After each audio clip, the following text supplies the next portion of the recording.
थोड़ी देर बाद लड़के वाले तुझे देखने आएंगे। मैंने यहाँ 3 साड़ियाँ रख दी है, इसमें से जो तुझे सबसे सुंदर लगे वही आज पहन लेना। और सुन, चेहरे पे थोड़ा स्नो पाउडर लगा ले।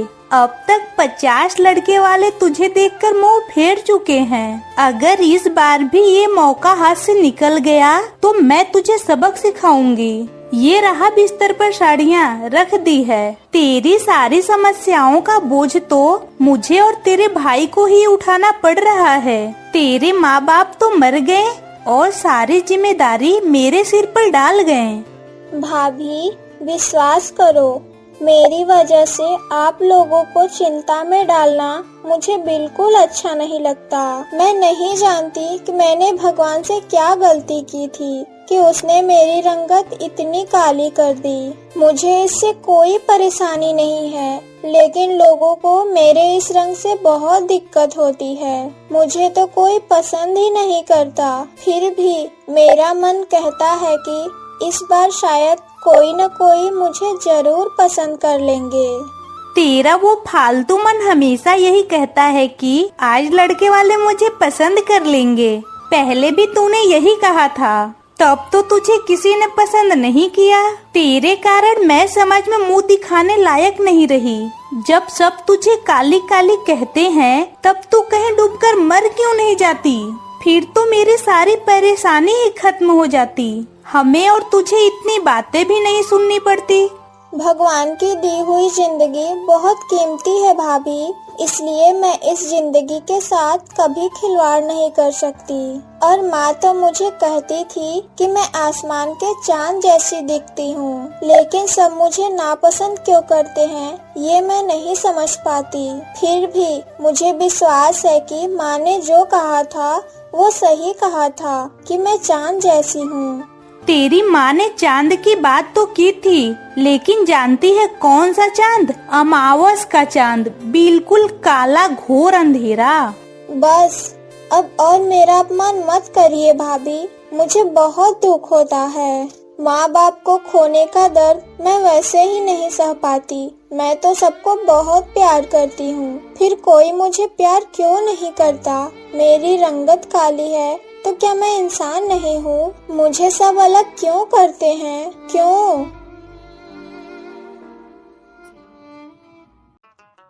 कब से मैं अपने सोने जैसे लड़के को यहाँ लेकर बैठी हूँ। लड़की कहाँ है? दुल्हन को तो देख ही नहीं पा रही। आपकी ननद को तैयार होने में और कितना वक्त लगेगी? हमारे पास इतना समय नहीं है। दुल्हन को कहो जल्दी से आ जाए, हम थोड़ा देख लें। अरे बाबा, आप दुल्हन को नहीं देख पा रही हैं क्या? मेरे सामने जो खड़ी है वही तो मेरी नंद है, हमारी ननद। उसका रंग थोड़ा सांवला है, लेकिन मन बहुत अच्छा है। कामकाज में भी बहुत तेज है। आप लोगों को हमेशा सिर पर बिठाकर रखेगी, मैं वादा करती हूँ। मतलब ये दुल्हन है क्या?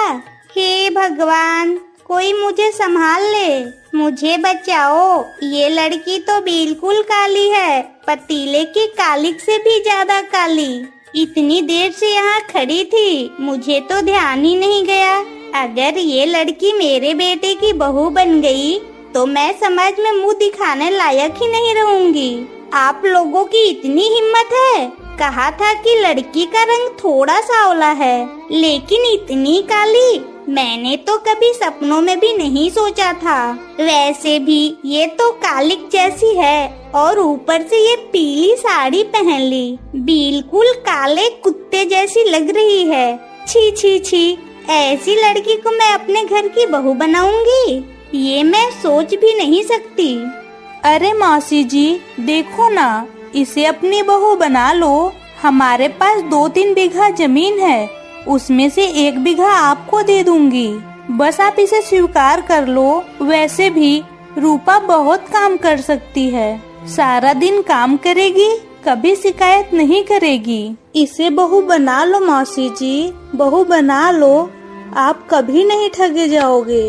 अगर आपका कोई भाई हो तो उससे इसकी शादी करा दो, मुझे इतना जोर जबरदस्ती मत करो। और पैसे का रौब भी मत दिखाओ, समझी? कुछ जमीन के लिए मैं इस लड़की को ले जाऊं और फिर समाज में सब मिलकर मेरे माथे पर कालिक पोत दें। अरे मौसी जी, गुस्सा मत करो। शुरुआत में लोग कुछ कुछ कहेंगे, फिर सब ठीक हो जाएगा। देखो, पहले पहले लोग थोड़ा भला बुरा कहेंगे, फिर समय के साथ सब ठीक हो जाएगा।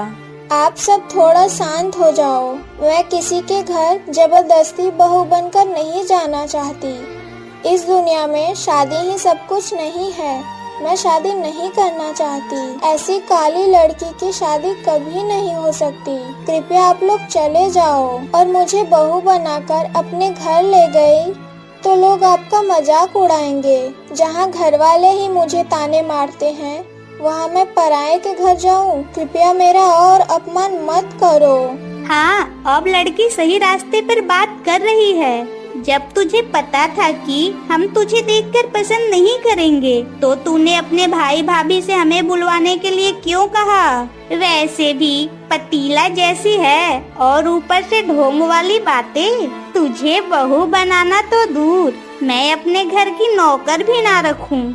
आज मेरे माँ बाप जिंदा नहीं हैं, इसलिए मैं सबके लिए बोझ बन गई हूँ। अगर वो जिंदा होते तो मुझे कभी इतनी बातें नहीं सुननी पड़ती। जिसने मुझे बनाया उसने शायद प्यार से बनाया होगा। इसमें आपका या मेरा कोई हाथ नहीं है। चल बेटा, यहाँ से चल। ये लड़की तेरे लिए कभी लायक नहीं है। उफ, कितना समय बर्बाद किया। इससे तो अच्छा था कि घाटक साहब ने जो दूसरी लड़की दिखाई थी वहाँ चले जाते। हो गया ना काली, अब शांति मिली। मेरी आंखों के सामने से निकल, अब यहाँ कभी मत आना। तू कहीं जाकर मर नहीं सकती। मैं होती तो कब की मर जाती। तेरे माँ बाप ने तो ऐसी काली लड़की को जन्म देकर मर गए।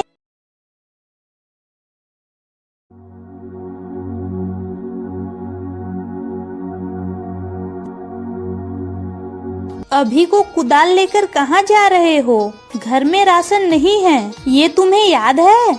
एक तरफ तुम्हारी इस काली बहन की झंझट, दूसरी तरफ पैसे की तंगी। हर तरफ से मेरा दिमाग खराब हो रही है। अरे गुस्सा क्यों कर रही हो? मुझे काम पर तो जाना है ना। कुछ दिन बाद फसल बोनी है, खेत को तो खोदना है। कुछ दिन पहले ही तो बाजार किया था।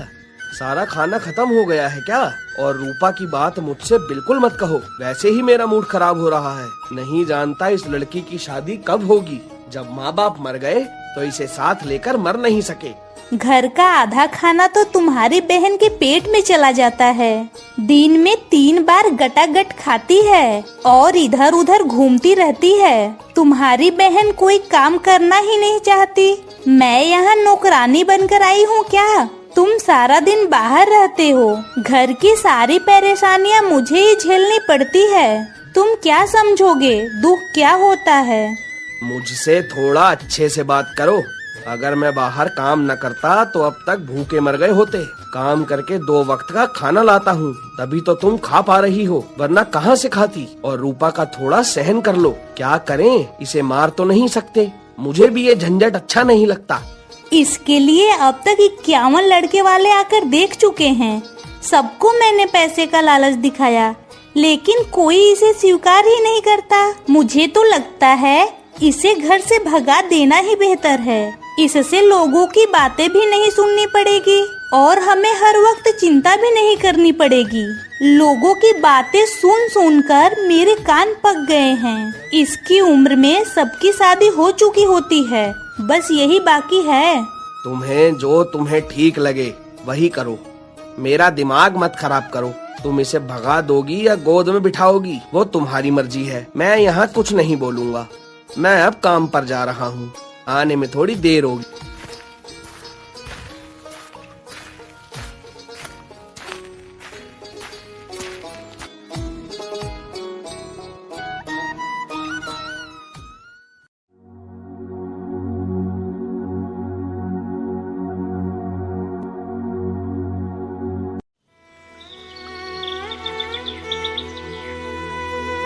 भगवान, तूने मुझे इस दुनिया में क्यों भेजा?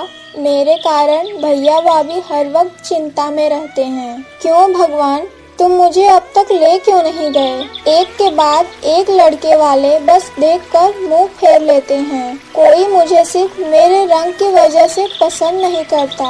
अगर खुद को खत्म करना पाप न होता तो मैं अब तक ऊपर होती, लेकिन तुमने जो जिंदगी दी है उसे मैं बहुत प्यार करती हूँ। भगवान, लोगों को मुझे स्वीकार करने में इतनी तकलीफ क्यों होती है? क्यों? अगर मैं उनकी तरह सुंदर होती तो सब मुझे कितना प्यार करते। मैं अब और नहीं सह सकती भगवान, मुझे मेरे माँ बाप के पास ले जाओ, मुझे ले जाओ। सब यही कहते हैं कि मन की सुंदरता असली सुंदरता है, लेकिन हकीकत तो अलग ही है। सब सिर्फ बाहरी सुंदरता का ही कद्र करते हैं। कोई ये नहीं देखता कि किसी दुख हुआ, किसी तकलीफ हुई। सब मेरे मुंह पर काली काली कहकर बुलाते हैं। मैं और नहीं सह सकती भगवान, मुझे एक रास्ता दिखाओ, मुझे एक रास्ता दिखाओ। अरे ये कौन है? तू रूपा है ना? अरे रूपा, तू कैसी है? तुझसे मेरी 5 साल बाद मुलाकात हुई और तू यहाँ बैठकर क्यों रो रही है? तुझे क्या हुआ, मुझे बता। और क्या होगी मुझे, तू तो सब कुछ जानती थी। मैं काली हूँ, इसलिए सब मुझसे कितनी नफरत करते हैं, सब मुझे कितना नापसंद करते हैं। अब तक 51 लड़के वाले मुझे देख चुके हैं, कोई मुझे पसंद नहीं करता, सब बस नफरत ही करते हैं। वो सब बातें छोड़, तू इतने दिनों बाद कहाँ से आई? तू कहाँ चली गई थी? अरे मत पूछ रूपा, पिताजी के मरने के बाद हम सब बहुत लाचार हो गए थे, इसलिए हम शहर चले गए और माँ बेटी ने मिलकर काम शुरू किया। कुछ दिन पहले ही गांव लौटी हूँ, यहाँ आकर घर बनाया है। सोचा था शादी कभी नहीं करूँगी, खुद कमाऊंगी, माँ के साथ अच्छे से जिंदगी जीऊंगी। और तू इतना टूट क्यों रही है? खुद कुछ कर, अपने पैरों पर खड़ी हो, देख सब तुझे इज्जत देंगे। मैं अकेली क्या करूँ सृजल? बचपन में कितने सपने थे कि पढ़ लिख कर अपने पैरों पर खड़ी होंगी, लेकिन माँ बाप के मरने के बाद सब कुछ रुक गई और लोगों की बुरी बातों ने मुझे और आगे नहीं बढ़ने दिया। तेरे पास तो माँ है जो तुझे थोड़ा मानसिक सहारा देती है, लेकिन मेरे पास इस दुनिया में कोई नहीं है। मेरे अलावा और कौन है बता? बड़ा भाई है, वो भी मुझे नहीं देख सकता। जिसका कोई नहीं है उसके साथ भगवान हमेशा होता है। तू अकेली कोशिश करके तो देख, खुद कुछ बचत कर, बचत करके कुछ काम शुरू कर, फिर देख तेरी कीमत कितनी बढ़ जाएगी। जब हाथ में पैसा आता है तो ना दूध की कमी रहती है, ना मछली की, ना दोस्तों की कमी होती है, ना रिश्तेदारों की। मेरे पिताजी जब मर गए तब कितने लोगों ने हमें सताया था। अब देख हमारे पास थोड़ा पैसा आया तो लोग हमारे साथ रिश्तेदारी करना चाहते हैं। मैं इनसे हमेशा दूर रहती हूँ। मन का दुख थोड़ा हल्का लग रहा है सृजल, तेरी बातों ने मन में हिम्मत जगाई है। तुझे बहुत बहुत धन्यवाद सृजल। मुझे अब घर जाना है, फिर कभी तुझसे मुलाकात होगी। तू सचमुच बहुत अच्छी लड़की है, मेरे साथ इतनी दोस्ती भरी बातें की और कोई तो मेरे साथ कभी ऐसे बात नहीं करता। दुनिया में सब एक जैसे नहीं है रूपा, दुनिया में अभी भी बहुत अच्छे लोग हैं। जो तेरे रंग की वजह से तुझसे बात नहीं करते, वो असल में इंसान नहीं हैं, वो पशुओं से भी गए गुजरे हैं। अच्छा रूपा, तू घर चली जा, वरना तेरी भाभी फिर बहुत डांटेगी। मैं भी घर जाती हूँ, माँ शायद मेरी चिंता कर रही होगी। मैं तो पहले ही नदी से पानी लेने आई थी। अच्छे से रह रूपा, और कोई जरूरत हो तो मुझे बता देना, समझी?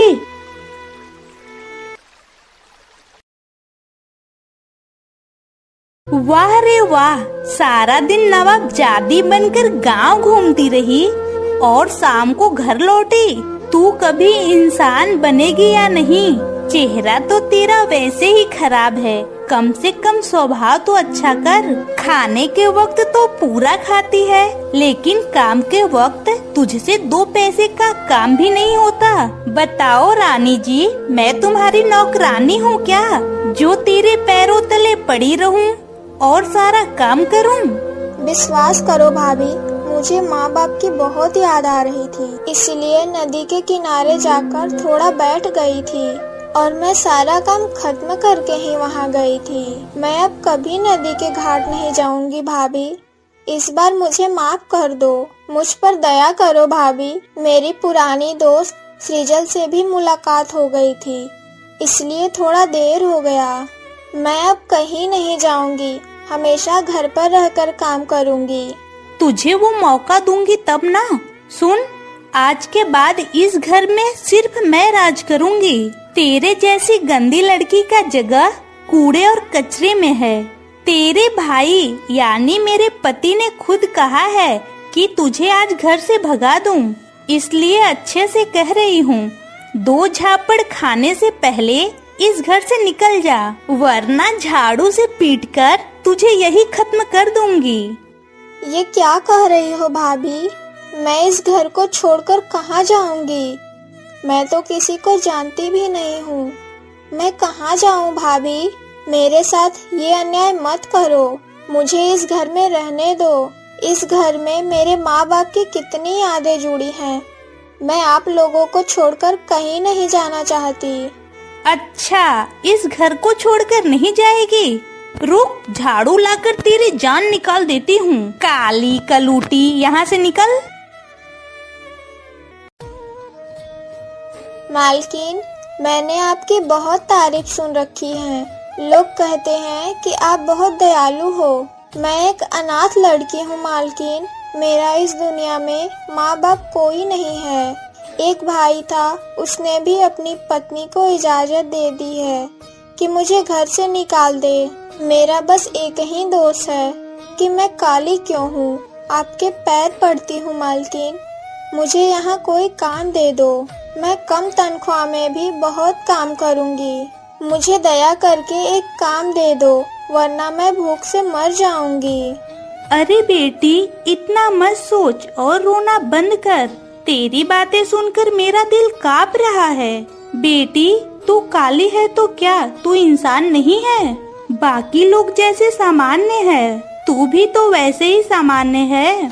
सुन, जिन लोगों ने तेरा अपमान किया, तू एक दिन उन्हें दिखा देगी कि मैं काली हूँ, लेकिन कभी रुकी नहीं हूँ। तू उन्हें दिखा देगी कि जो लोग मुझ पर हंसते थे, देखो मैं उनसे कितना ऊपर हूँ। आज से तुम मेरे यहाँ काम करेगी और मैं तुझे अच्छी तनख्वाह दूंगी ताकि तू कुछ कर सके। जा बेटी, अब से काम शुरू कर दे। एक बात याद रख, मेहनत करेगी तो सफलता अपने आप आएगी। और तू काली है, इसीलिए कभी खुद को मत छिपाना। सबके सामने आत्मविश्वास से चल, तभी तू जिंदगी में कामयाब होगी।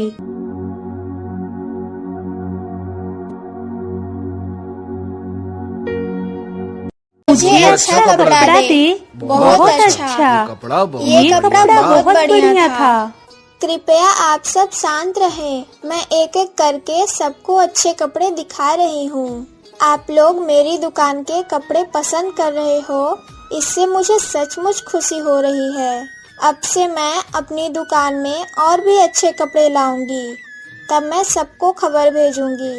मेरे कपड़े के कारोबार में इतनी जल्दी सफलता के पीछे आप सबका बहुत बड़ा योगदान है।